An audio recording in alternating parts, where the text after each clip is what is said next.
Good morning, everybody, and a happy Monday morning to you. A big thank you to Krista Benson on Twitter for the picture you're looking at above.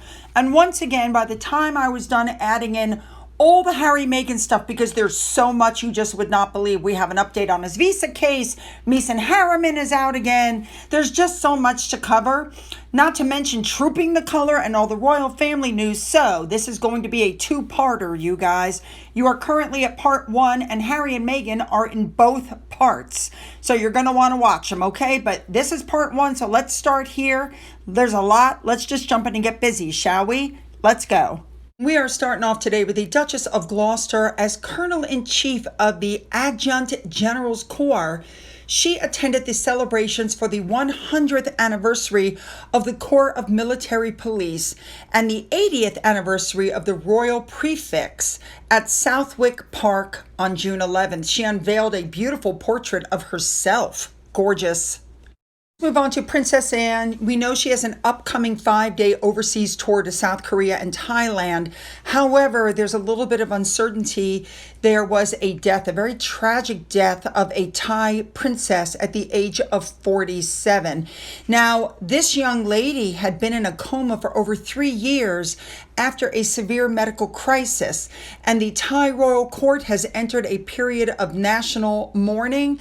And so this shifting of diplomatic landscape has cast a major question mark on whether the royal audiences and ceremonial events can proceed as planned. I will keep an eye on this for you guys. Next up, we have the funeral of Lady Pamela Hicks. It was held at the Brightwell Baldwin Church, and she was there. India Hicks was there with her husband, David Flint Wood, and they were accompanied by friends and family. She was the very last surviving great-grandchild of Princess Alice, and she was first cousin to Prince Philip, so that makes her the first cousin once removed from King Charles. Quick question for people living in the UK. Are those wicker baskets usually what you guys use for this sort of event? Next up, we have Lady Amelia and Lady Eliza Spencer. Those are the nieces of Princess Diana. They were wearing red and black as they attended the star-studded Royal Academy summer party. Also there was their second cousin, Lady Amelia Windsor, looking gorgeous in pink. All right, really quickly, I just want to touch on Andrew. Apparently, he sent an email to his daughters and he advised them to, quote, hold their heads high.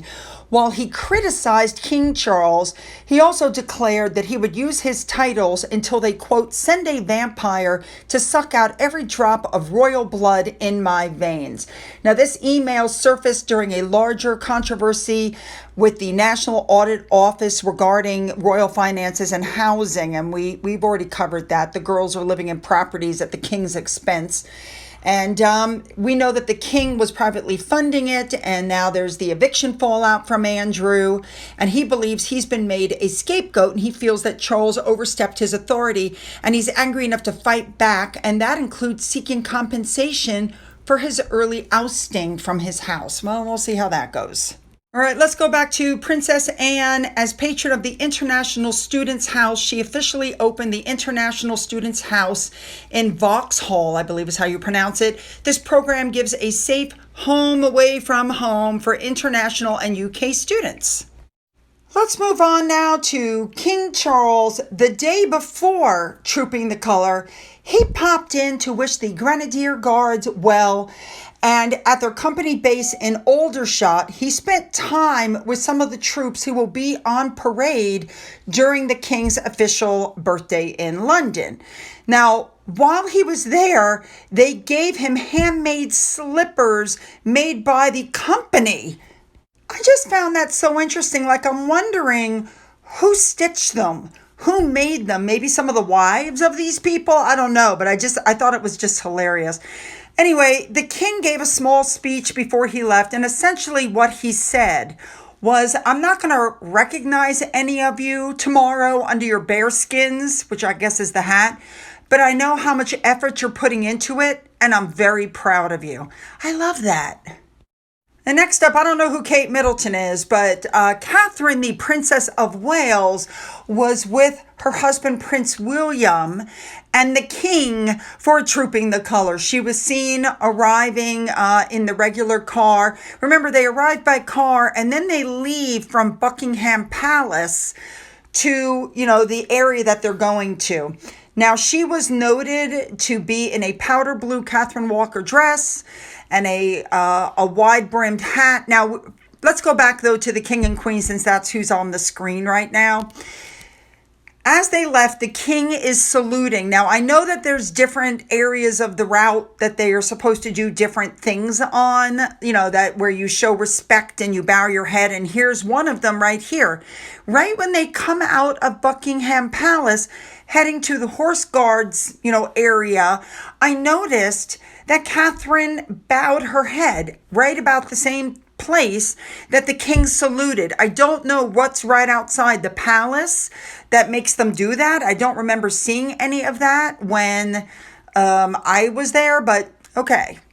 Catherine, the Princess of Wales, was seen riding in the carriage with Prince George, aged 12, Princess Charlotte, aged 11, and Prince Louis, aged 8. Now, I have to tell you, I think it's really sad, and a lot of people have noted online that as Louis gets older, we're seeing less and less of his antics. Boss Baby is growing up, and let me tell you, he looks just like Catherine's father.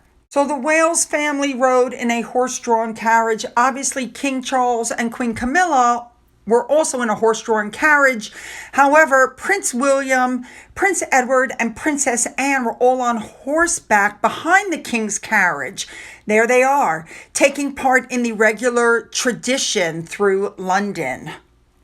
I have to tell you, George looks so mature. I mean, he's growing up so fast. We saw Sophie riding in a carriage with Sir Tim, because obviously their spouses were on horseback, as I just showed you, and also seen in the carriages with the Duke and Duchess of Gloucester, who looked absolutely fabulous. Now, there was a lot of pomp. I have to tell you, this is one of the things that the UK does best. Nobody else pulls off ceremony like the UK. You guys already know how I feel about that. Nobody can top this. And this is the traditional stuff. And I'm just going to throw it out. We're going to be talking a little later about the anti-monarchists who were there. Without the royal family, do you know how much revenue the royal family brings into the UK? Billions upon billions. If you get rid of them, you're going to be losing a lot of money, people. So you may want to think about that. Now, they arrived at the area, and George, Charlotte, and Louis watched the trooping of the color from the historical windows of the Duke of Wellington's office in the Major General's office. This is a vantage point that overlooks Horse Guards Parade and gives them a perfect, private, unobstructed view of the parade. And if they stayed there, the fly past. But of course, we know that they're elsewhere during the fly past. This is a traditional hideaway during Trooping the Color. Now, we know that, the Duchess of Windsor was seen up in there. We know Harry and Meghan were hidden away up there.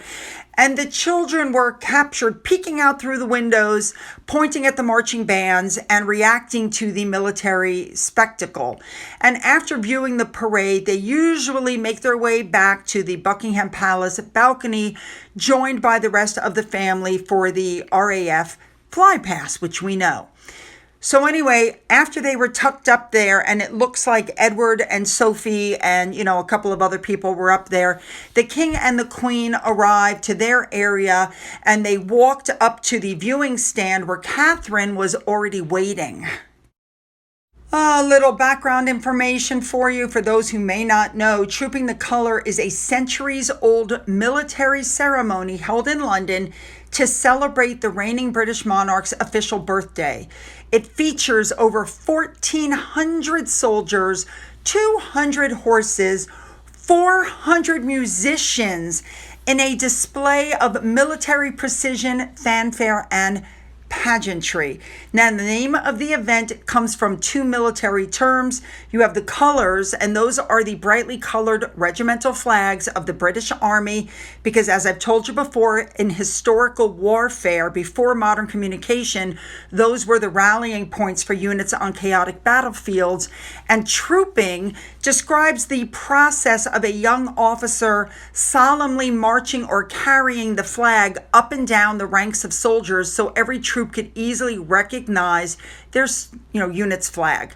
Now we know that Catherine was wearing Princess Diana's iconic 3-strand pearl bracelet, and interestingly enough, Charlotte was also seen with a 3-strand pearl bracelet on her wrist as well. Isn't that lovely? So here the event is over and Catherine is with the children. They're getting back in the carriage to head back to the palace, to go out onto the balcony to watch the fly past from the red arrows. Please remember that on the balcony, obviously the children aren't working royals, but you have people that are working royals. So you have King Charles, Queen Camilla, you have the next generation, which is William and Catherine, with George, Charlotte, and Louis. They were joined by the Duke and Duchess of Edinburgh, Sir Tim Lawrence, the Duke and Duchess of Gloucester, and Prince Michael of Kent. Now, as you can see, Prince Michael of Kent is all the way to the right, and I think that happened because he just basically came out the door and stood where he was. He didn't move over. He was also seen, by the way, breaking out his phone to tape the fly pass. But I did see some comments from people thinking that he was being shunned by the family. He was not. I'm not sure why the family has George, Charlotte, and Louis all crowded in together. I'm sure that's for optics. But if they had spread out on the balcony, then right where the Duke of Kent was, I think it would have been filled in. I don't think anything mean came out of it, if that makes sense, what I'm trying to say. Now, a few little bits of information. Everybody's talking about Camilla's outfit. It's a red silk crepe Grenadier Guards uniform by Fiona Clare. And the reason that she's wearing that was to pay homage to the Guards, because after all, she is their ceremonial colonel. Now, as for Catherine's outfit, they're saying it pays tribute to Princess Diana because the outfit is near identical. Now, while the outfit may be, the hat is nowhere even close. People were also talking about the fact that George and Louis both had ties on that were the exact color of Catherine's dress. People were saying that Charlotte's dress was blue and white. Maybe I missed it, but I didn't see any blue in her dress. I really thought her dress was just white. But I don't know, maybe I'm just missing it. And people were also remarking on George's height. Now, let me remind you that without the shoes on, Catherine is 5'8". So she's, I guess you could consider that tall. Look in this picture at the shoes that she's wearing. Look how high the heels are. She's wearing like those have to be at least 4-inch heels. And look at the height difference here. So I'm sure without the shoes, they're eye to eye, or George is taller. Kensington Palace put out a cute little video. I'm going to put some music to it. Enjoy.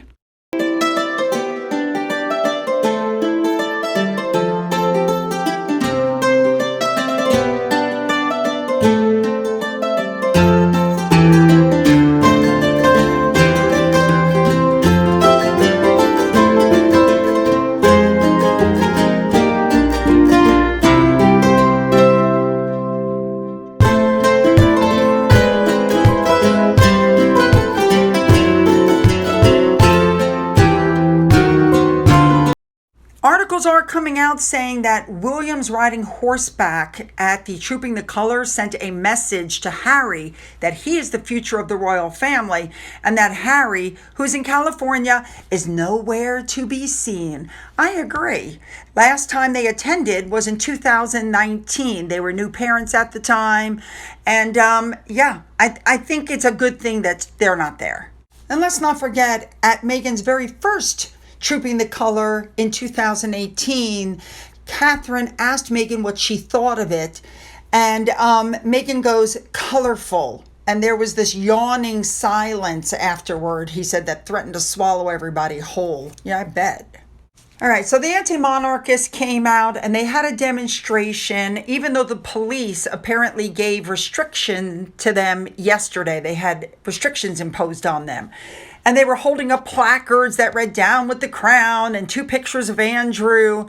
But I don't think anybody is paying any attention to them. They shared some online footage for their campaign, but, they're going, "Not my king, not my king." But it was such a small group of people that I don't think anybody paid them any attention. And if you think people don't like them or people want out, take a look at this. So you're looking at like 30 people out of how many millions that were waving signs. I think the king and queen knew exactly how to behave, which is to ignore them. This is the end of part 1. Now, I would ask you to put your comments about part 1 here at part 1 before you go to part 2. In case you're having trouble finding part 2, the link is in the description box, or you can go directly to my channel and it will be there, okay? But you guys know what to do, and I will see you in part 2.